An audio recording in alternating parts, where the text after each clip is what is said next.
Hello, hello, hello. This is V. Scott. I'm coming to you with our history and our heritage.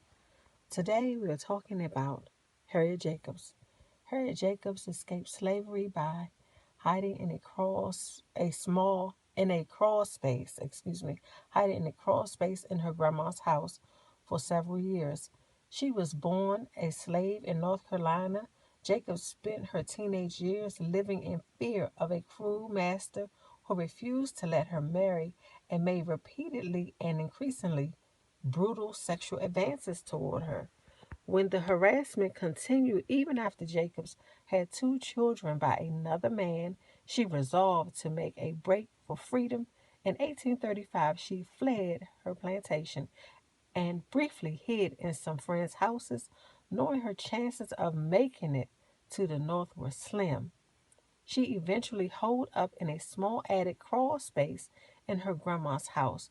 She lived in the attic 7 years and watched her children play through a small peephole, and she only left this attic at night for short periods to get some exercise.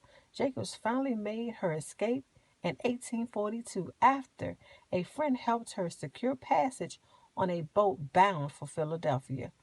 From there, she proceeded by train to New York and reunited with family members.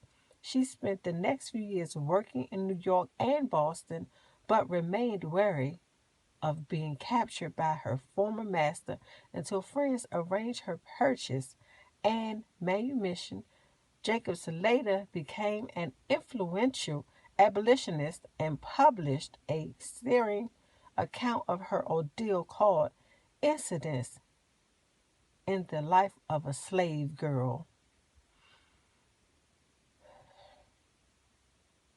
Usually I don't talk after these, but I want to talk for a minute about the part where they say that sexual and brutal advances.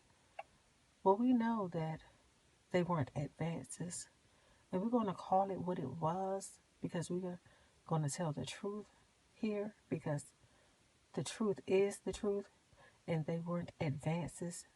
We're pretty sure that it was rape going on because that's what happened back then. And the truth is not always pretty, but the truth is totally necessary. So I had to say that, and because it just wouldn't sit well with me if I didn't tell the truth, if I didn't say that that's really what that was.